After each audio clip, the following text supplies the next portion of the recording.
Unang tanong mula kay Maricel Halili, TV5. Good morning, Yusek. Yusek, first, may we have the statement of Malacanang about the winning of Alex Ayala? Did the president himself watch the game?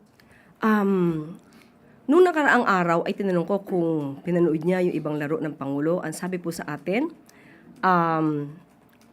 usually ay ayaw niyang manood ng live dahil mukhang meron daw yata siyang dalang hindi swerte kapag ka nanonood siya ng personal na laro o nanonood siya live. So, kagabi ay hindi ko na itanong kung siya mismo ay nanood. Pero nagbigay na po siya ng kanyang pagbati at karangalan sa buong taong bayan, sa sambayan ng Pilipino at ng ating bansa, ang pagkapanalo po ni Alex Ayala. So, congratulations. So do we expect another invitation for Alex Ayala? Will the president give her any reward, acknowledgement? Alam naman po natin na ang Pangulo, pagdating po kay Miss Alex Ayala, ay talagang buhos po ang kanyang pagsuporta. Sa ngayon po ay hindi pa napag-uusapan kung iimbitahin muli, pero alam natin na sobrang maligaya po ang Pangulo sa pagkapanalo po ni Miss Alex Ayala. Sunod na tanong mula kay Letner Zizo, DZRH. Good morning, Yusek. Ma'am, nagsumite daw ang LTFRB ng rekomendasyon sa Malacanang para sa 20 peso fuel subsidy para sa lahat ng PUV sa loob ng isang buwan. Nabasa na po ba ito ng Pangulo at ano ang tsansang mapagbigyan? Sa ngayon ay pinag-uusapan po, nakausap po natin mismo sa Secretary Banoy at mayroon po siyang pakikipagpulong sa Office of the Executive Secretary para pag-usapan po ang mga detalye patungkol dito. Pero sa ngayon po ay patuloy pa rin po, extended po hanggang katapusan ng August, ang 10 peso per liter fuel discount or subsidy. So, pag-uusapan po ng Office of the Executive Secretary, DOTR, and Economic Team para po mas magkaroon ng konkreto at detaling resolusyon patungkol po dyan. Mga kailan po kaya natin malalaman yung desisyon? Tignan po natin dahil ongoing po yung kanilang pag-meeting. So kapag ka po natapos na, ihingi ko po agad ang update. Pero kung sakaling mapagbigyan po, may mapagkukunan naman ng pondo para dito. Yan po ang ating tatanungin maya-maya lamang. Sunod na tanong mula kay Rafi Ayeng, Daily Tribune. Magandang umaga po, Yusek. Sinabi po ni Senator Erwin Tulfo na nagkaroon ng pag-uusap, nagkaroon ng caucus nga ang mga senador para pagbatiin si Senator Panfilo Lacson at Alan Peter Cayetano. At maraming nangangamba na baka makompromiso ang kaso ng umano'y questionableng flood control sa Taguig na kinasasangkutan ni Senator Cayetano. Ano po ang reaksyon ng palasyo dito? Mas maganda naman po talaga na ang bawat tao, hindi lang po public servants, lahat po sana ay nagkakasundo. May mga pagkakataon na magkakaiba nga ang opinyon, pero hindi kinakailangan talaga na umabot sa hindi magandang relasyon. Kung sila po ay magkakasundo at mawawala na yung mga personal nilang sentimiento sa bawat isa, mas magiging maganda ang kanilang relasyon sa pagtatrabaho. Pero naniniwala tayo na sa pagkatao po ni Senator Lacson, hindi po siya makikipag-compromise para lang mawala ang kanyang pag-iimbestiga. So naniniwala tayo na tuloy-tuloy pa rin po ang mga issue na dapat na imbestigahan. Kung may mga ebidensya, alam na po din po natin na ito'y kanyang pagpapatuloy. And another issue po sa Senado ay yung sinabi ni Senator Amy Marcos na nakakahiya ang Senado sa pagpasalaman ng 2 batas out of 52 bills. Inamin naman ito ni Senate President Gatchalian na nakakaapekto ang sunod-sunod na pagbabago sa liderato, ang 3 araw na boycott ng minority bloc at ang impeachment trial ni Vice President Sara Duterte. Kaya bumagal ang legislative work. Nadinig natin po natin si Senator Amy Marcos na binanggit niya na nagiging dahilan yata ang pagbabago-bago ng liderato. Well, unang-una, sino po ba ang nag-umpisa ng pagbabago ng liderato? At nung nagkaroon po ng pagbabago ng liderato, nandun na po yung nagkaroon ng putukan sa Senado, nagkaroon na po ng gulo sa Senado, nagkaroon ng 3 araw na sunod-sunod na hindi pagpunta at pag-attend sa sesyon. Magsilbing aral po sana ito sa lahat ng mga public servants na hindi pwedeng daanin sa ganitong klaseng ang pamumuno at ang dapat na laging manguna ay ang interes ng bayan, hindi ang sariling interes, hindi ang interes para lagi lang mamuno, kundi dapat ay para sa kabutihan ng bawat Pilipino. Sunod na tanong mula kay Samuel Medinilla, Business Mirror. Good morning, ma'am. Mag-follow up lang po ako dun sa tanong ni Ma'am Let. Meron rin po bang plan yung government, ang DSWD to give additional cash aid dun sa mga PUB drivers tulad po nung initial phase ng Middle East crisis? Sa ngayon po ay pag-uusapan pa kung anong maaari pang maitulong sa ating mga kababayan dito sa transport industry. So, maibibigay ko po siguro sa inyo yung mga detalye maya-maya kung maibibigay po sa atin. On another topic, ma'am, i-ask ko lang rin po, if aware na po kaya si President Marcos dun sa provisions ng proposed progress bill ng DOF, and will he certify it as urgent? Sa ngayon po ay inaaral pa, working on it, ang DOF. At alam naman po ng Pangulo na kasalukuyang itong binubusisi ng DOF kasi nais po ng Pangulo na ito ay maipasa sa pinakamabilis na panahon. I-follow up ko lang rin po. But doon sa mga estimate po ng DOF, nag-start po sila from 2027 up to 2030. Does that mean that the palace is, or the economic managers is targeting the passage of the legislation by next year po? About the progress bill, Opo, yung progress bill. ang gusto po ng Pangulo sana ngayong taon. Ayun. Tapos yung follow-up na rin po, nasabi po ng DOF that it will need 26.92 billion to fund yung proposed tax reform package ni President na-mention ni President Marcos doon sa kanyang recent SONA. Sabi po ng DOF, the progress bill is expected to generate 518.71 billion in revenues, which will translate to 191 billion net revenue for the government. Will the said reform not be considered as an additional tax burden to Filipinos? Yung iba po kasing tax na nababanggit ay hindi po ang mga pangkaraniwang mamamayan maapektuhan. Mas maapektuhan to yung bumibili ng mga mamahaling sasakyan. So ito inaaral.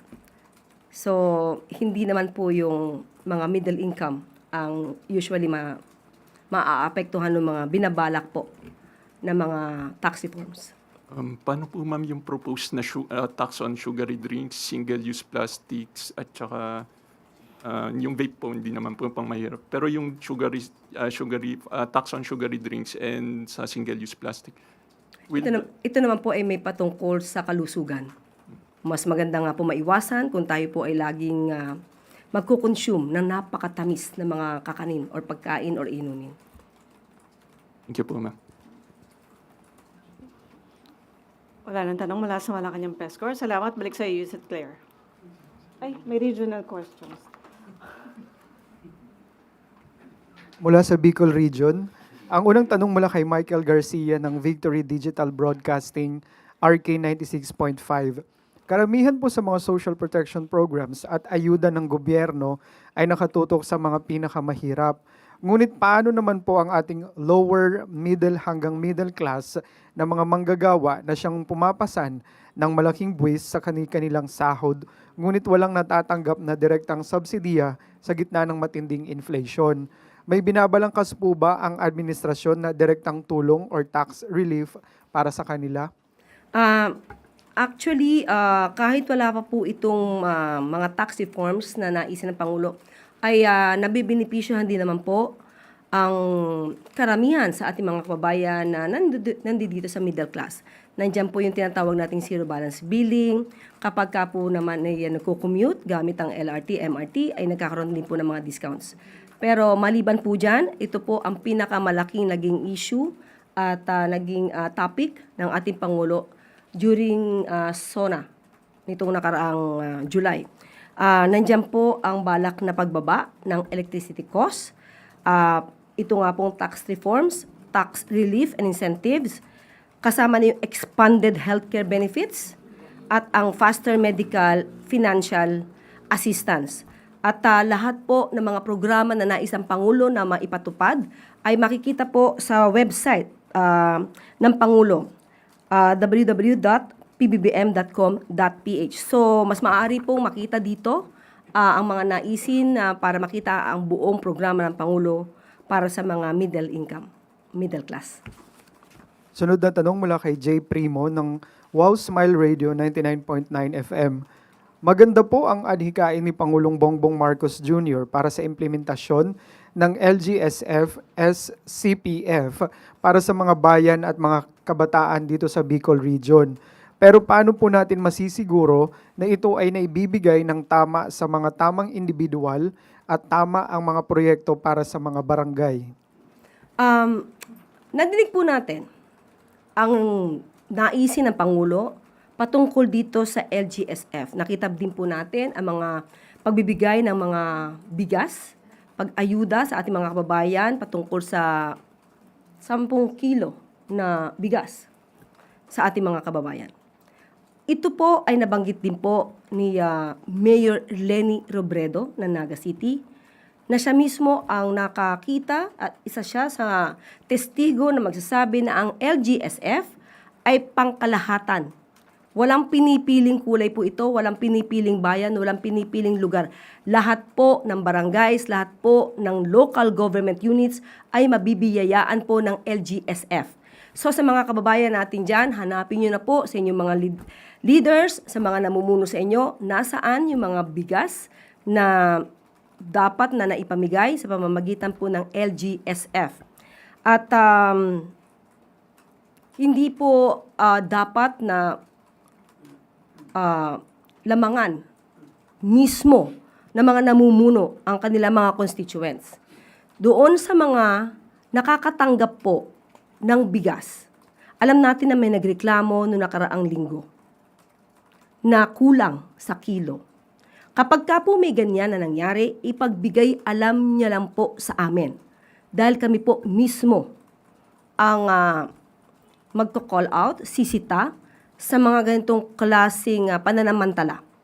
So, dapat maging aware din po ang ating mga leaders, ang mga namamahala sa inyong mga lugar para po ang mga kababayan natin ay hindi po nalalamangan ng mga ganitong klaseng pananamantala.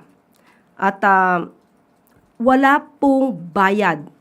Kapag kayo po ay sinabihan na kailangan magbayad kayo para makatanggap ng ayuda mula sa pamahalaan, wala pong bayad ni 5. So, wag po kayo magpapaloko. Muli, kapag kayo po ay duda at meron kayong nararamdaman na panloloko, ipagbigay alam nyo lang po sa amin ito para po ito ay matugunan namin ng mabilisan. Huling katanungan po mula kay Bong Villacruz ng 95.1 DWIZ News FM. Mahalaga po para sa mga Bicolano ang magkaroon ng direktang flights mula sa NAIA papuntang Naga Airport at vice versa. Para sa kanilang mga transaksyon, kailangan po ng reorientation ang Naga Airport para makalapag ang mga malalaking eroplano. Ang problema po, hindi nabili ang mga private property para sa right-of-way acquisition o runway extension. Ano po ang plano ng DOTR tungkol dito? Minabuti po natin na tanungin mismo si Secretary Banoy ng DOTR tungkol dito sa Naga Airport. At ang sabi po niya, ongoing na ang DOTR runway extension. Targeting next year, last quarter, tapos na yung mas mahabang runway for Naga. Phase 1 and start of Phase 2 ongoing na. So, ang DOTR ay magkakaroon po ng siya po ay humihiling ng budget, no, para dito sa 2027 budget for this runway. So ito po yung prioridad ngayon ng DOTR. May pahabol na tanong mula kay Harley Balbuena, IBC 13. Ayusek, also related on Ms. Let's question. I know it is the LTFRB who approves fare hikes, but may we get the palace's take on the fresh fare hike petitions filed by several transport groups ranging from 2 pesos to 10 pesos. Tingin niyo po ba yung napapanahon nito? Well, ang sabi naman ng Pangulo,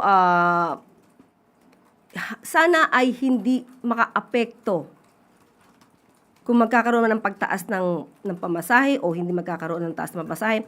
Ayaw po sanang makaapekto ito sa ating mga commuters dahil alam po natin ang epekto ng krisis sa Middle East. Pero ito po ay pag-uusapan, kasama po ito sa pag-uusapan mamaya. Kung meron pong narating na desisyon patungkol po dito, ay ipagbibigay alam ko po sa inyo agad. And then may plano na rin pong transport strike na naman ng ilang transport groups next week. Baka po may panawagan ng palasyo. And handa po ba ang gobyerno sa panibagong transport strike? Muli, ang nais ng gobyerno, ang nais ng pamahalaan ay pag-uusap, negosasyon. Makita kung ano ang daing at kung meron mang magkakaroon ng transport rally, hindi po kasi ito ang tugon. Hindi ito ang sagot sa mga ganitong klaseng issue dahil mas mahihirapan lang din po ang ating mga commuters sa gagawin ganitong klaseng aksyon. Kayo naman po ay nadidinig ng gobyerno. Mas maganda na magkaroon ng matahimik, maayos na dialogo. Hindi yung lagi tayo nasa daan dahil hindi po siya ang sagot sa ating mga issue sa ngayon. But hindi po natin pinipigilan ang sino mang nais na magkaroon ng pagpaprotesta, but still, hindi po siya makakatulong sa ating ekonomiya. Kung ano man po ang gagawin ng anong grupo po yan?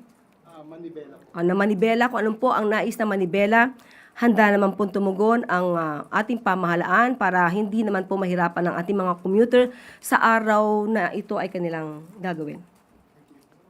Balik sa Yusek Claire. Maraming salamat.